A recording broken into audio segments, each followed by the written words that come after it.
سلام و درود آقا به براوش گیمر خودم. آقا حالتون چطوره؟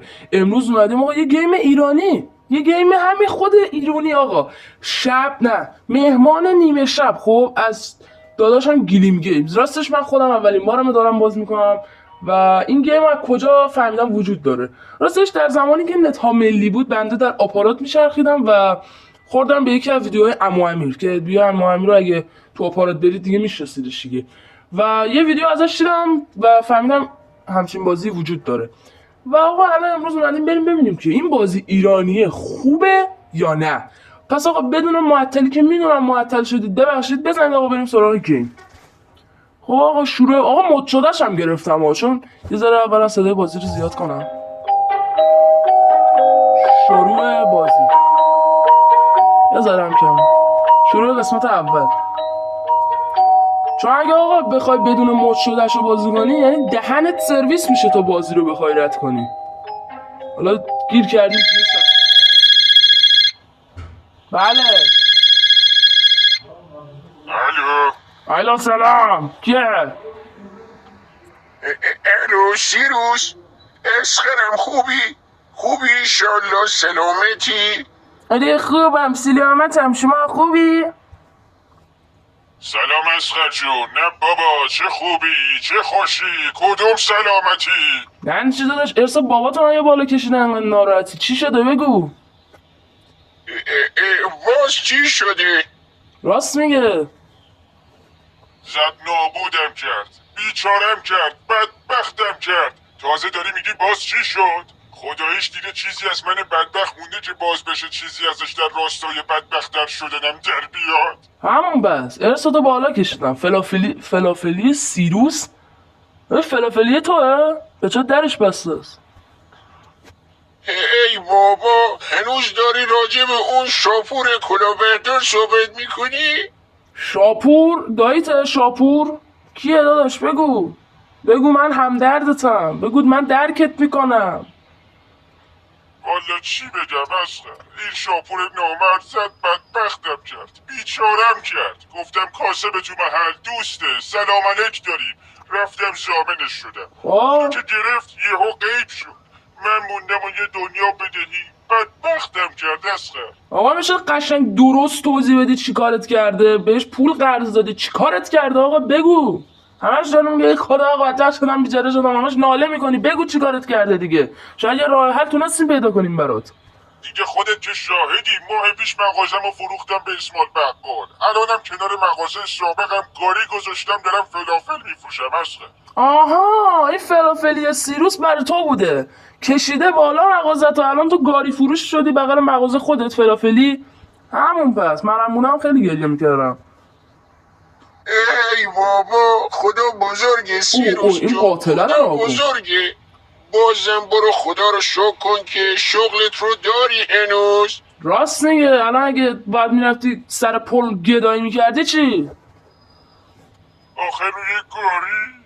بهتر از این چیه داداش دیگه، خریت خودت بوده دیگه میخواستی ندی به شاپور. بابا چه فرقی میکنه سیروس راست جون؟ میگه آقا. قبلا تو مغازت فلافل میدادی دست مردم، حالا از رو گاریت.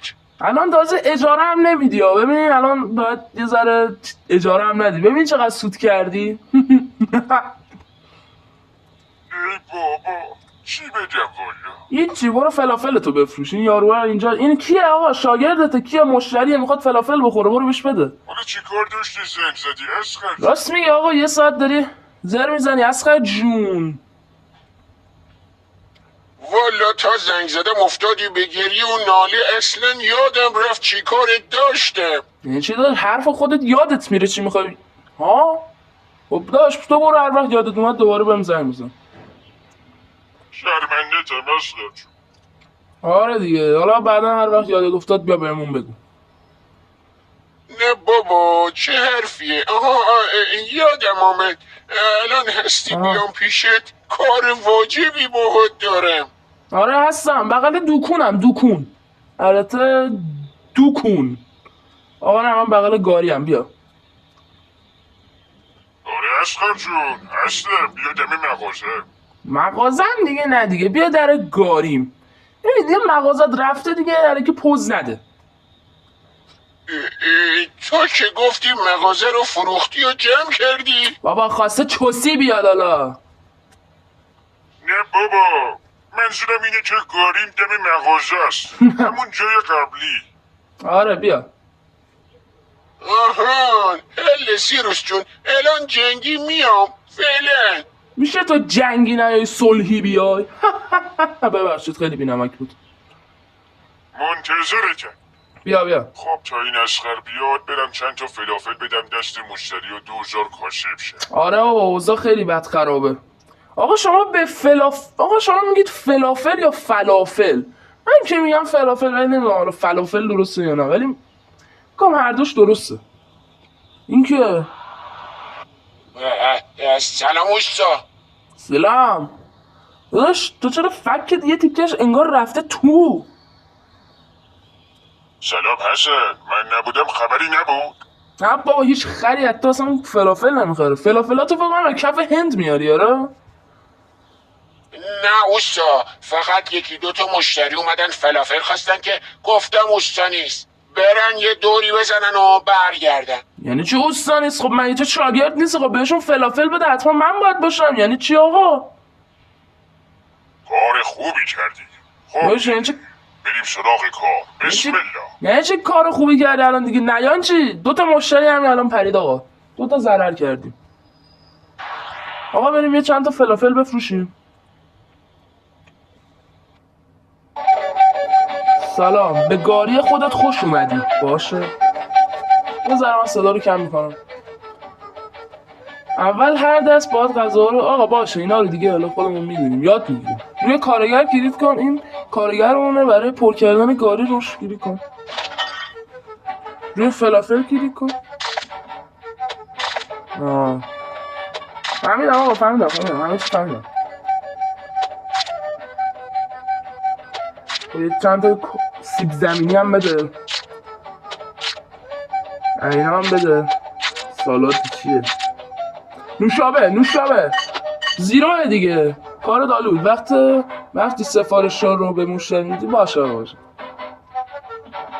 آقا این قاتل نیست؟ چه به موقع اولین مشتریمون هم رسید. بله چون هر مشتری میزان صبرش رو نشون میده. حواست باشه هر مشتری صبرش تموم بشه میره. روی مشتری کلیک کن تا ببینی چه سفارشی داره. خب با انتخاب هر مشتری بابا باشه اینقدر بهم نگو. ای خدا این فقط میخواد آموزش بده. یه فلافل فروشی من اینقدر آموزش داره. خب یه نون الان برمیداریم با فلافل اینا. حالا دارید با زدن روش داشت یه دونه فلافل بیشتر براش نداشتم، چیو بهش بدم؟ خوبه حالا نوشابه رو بده. خدا بده برکت. یه مشتری دیگه هم اومد. باشه دیگه لطفا انقدر چیز نگو. همون بابا این چقدر توضیح میده خدا بابا. باشه فهمیدم. خب یه دونه اینا سیب زمینی سرخ کرده با سس کچاپ میدم به واقعا سیب زمینی با چای میخوای بخوری خواهر؟ نه از این به بچه چای دبشی. یه وقت سفارش رو اشتباه آماده کردی میتونی تو سطر آشغال بنویسی. خودم میخورم چرا اشتباه بنویسی؟ کارت خیلی خوب بود، همه مشتریاتو راه انداختی. برو که مشتری‌ها منتظر و گرسنه هستن. اگه شما بذاری دیگه شروع بازی. آقا یه فلافل مشت بفروشیم. خوبه هیچ مشتری هم نداریم. مشتری هم نداریم. آها یه نفر اومد. سلام آقا چی میخوای؟ خب یه فلافل میخوای با سس کچاپ. من چرا اول سس زدم با کاهو. همین بود دیگه. آره بفرما آقا. اشتباه زدم؟ تو کنم یه چیز دیگه هم میخواست. بایسته این هم میخواستی؟ آها آره سیب زمینی هم توش میخواست. بفرما آقا. یعنی چی؟ آقا من اصلا نمیخوام کار کنم. پایان دادم نمیدید. برید آقا من اصلا فلافلی خوشم نمیاد. برید رفتم به محله. ببینیم اصغر اصلا چی کارمون داره. یه حرف مهم فکر کنم میخواست بزنه. بچه‌ها اگه از این گیم خوشتون اومد بگید که پارتای بعدیش هم بذارم و اگه خوشتون نیومد بگید که نذارم. با اصغر صحبت کن. سلام اصغر جون، خیلی وقت اینجا وایسادی. سلام اصغر، چطوری؟ خوبی؟ سلامتی؟ سلام اصغر جون. سلام اصغر. خیلی وقت اینجا وایسادی. باش من یه لحظه بازیم شوت شدم بیرون، دوباره بگو حرفتو، نشنیدم. سلام. نه همین الان رسیدم سیروس جون، دیدم مشتری داری، گفتم وایسم کار تموم شه. خب حالا چی کارم داری اصغر؟ بابا بگو دیگه، الان دوباره یادت میره چی میخوای بگی، بگو سری. والا یه کار مهم باهات دارم. خب بگو، هی داره میگه من یه کار مهم، خب بگو. نمیگه. خیر باشه. امیدوارم بله باشه، ولی خب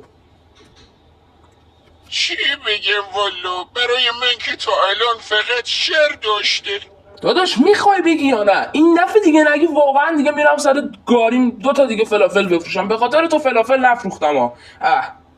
بگو بریم دیگه. چی شده اصغر جون؟ به خدا الان میخواد بگه نمیدونم. بابا بگو، انقدر ناله نکن. هیچی سیروس، یه زحمتی برات داشته. چه زحمتی؟ جونم. همون که الان مثلا میخوای بگی برو از مامان پیرم نگهداری، خدا من این کارا بلد نیستم ها. یکی باید بیاد از من نگهداری کنه. سیروس جون یه بسته ای دستمه، اما باید برسونمش به یکی از آشناها. منتها یه مسافرت یهویی برام پیش اومده، باید همین امشب برم. گفتم اگه زحمتی نیست بدمش دست تو، بری بهش بدی. داداش بده ولی مطمئنی توش این چیزای داغون توش نیست؟ توش آقا مواد نباشه الان پلیس بیاد ما رو ببره 10 سال بنده. 10 سال که سال حبس ابد بهمون بده داداش. 10 کیلو تریاک ندیم ما یا حالا همون سفیدا. حله اصغر جون، حله. حالا میخوای به کی بسته رو بدم؟ آره یکی بدم، همین الان بگو برم بدم دیگه، کار دارم. سیروس جون شما پدرجد رو میشناسی؟ پدرجد کیو؟ خب من باید پدرجد خودم رو نوالا داشت، من با بزرگم فقط 1 سالم بود دیدم که اونم یادم نمیاد. پدرجد رو من باید بشناسم؟ پدرجد دیگه کیه؟ راست میگه. پدرجد در واقع پدر جد بنده هستش. من الان پدر جدتون رو من باید بشناسم؟ من خودتو همین دیروز شناختم داداش. چی؟ یعنی پدرجدت هنوز زنده است؟ راست میگه، پدرجدت هنوز زنده است؟ مگه میشه؟ شده دیگه سیروس جون، اینم شانس مایه. آره دیگه، خدا بده این شانس ها ما هم یه 200-300 سال عمر کنیم. اصغر جون حالا این پدرجد شما چند سالشه؟ راست میگه، چند سالشه؟ والا سیروس دقیقا نمیدونم چند صد سالشه. چند صد سالشه؟ داداش این آدمیزاد نیست. این یه ژن شاید آدم فضایی باشه. یا خدا، حالا تو این بسته که قراره بهش بدم چیه؟ راست میگه داداش، اهل دود و دم که نیست اینجوری بره فیس بزنه. یه امانتی خیلی مهم. فقط سیروس یادت باشه این بسته رو باید مستقیم به دست پدرجد بدهش. من این سوال دارم، فقط باید بدی دست خودش. چرا هندل میزنی؟ بعد یه سوال، من الان پدرجد تو رو کجا میشناسم؟ خب یه آدرسی، قیافه، چیزی ازش بده من برم بهش بدم. خب باشه اصغر جون، خیالت راحت باشه. حالا آدرس این پدرجد کجا هست؟ راست میگه، بگو. جای دوری نیست، تو همین محل خودمون. آدرس رو برات پیامک میکنم. آدرس رو برات پیامک میکنم. چرا اینجوری حرف میزنی داشت؟ باشه حل اصغر جون. بده آقا آدرسشو بده که کار دارم ها. دست درد نکنه سیروس. خب من دیگه برم ترمینال که الاناس اتوبوس را بیفته. با اجازت. برو، ولی خب تو این مدت که ما حرف زدیم تو میتونستی الان بری امانتی رو به پدرجت بدی، یه چایی هم باش بخوری، یه خاطره هم برات تعریف کنه، بعد میرفتی راحت ترمینال. داش الان من چرا برم تو اون مدت؟ خب برو بهش بده دیگه. حالا نمیدونم.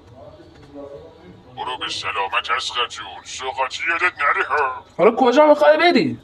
ایشالا اتوبوس چپ کنه. خب الان که دیگه دیر وقته، بذارم فردا برم خونه پدرجان. آره برم خونه دیگه. آره بریم الان خونه یه استراحت ریزی بکنیم، فردا بریم خونه پدرجت دیگه.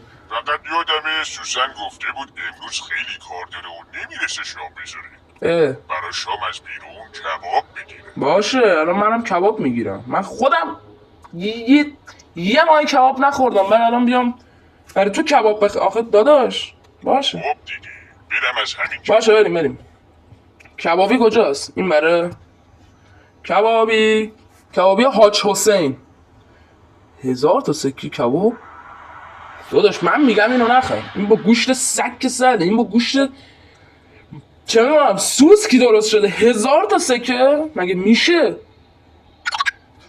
بریم خونه آقا، بریم ببینیم چه خبره. خونه این بره. بهش چرا میدوی نگرانی؟ بریم اینه خونمون. خب بریم تو. هوشنگی بابا تو اینجا چی کار میکنی؟ چرا خونه خودت نیستی؟ هوشنگی؟ یعنی چی؟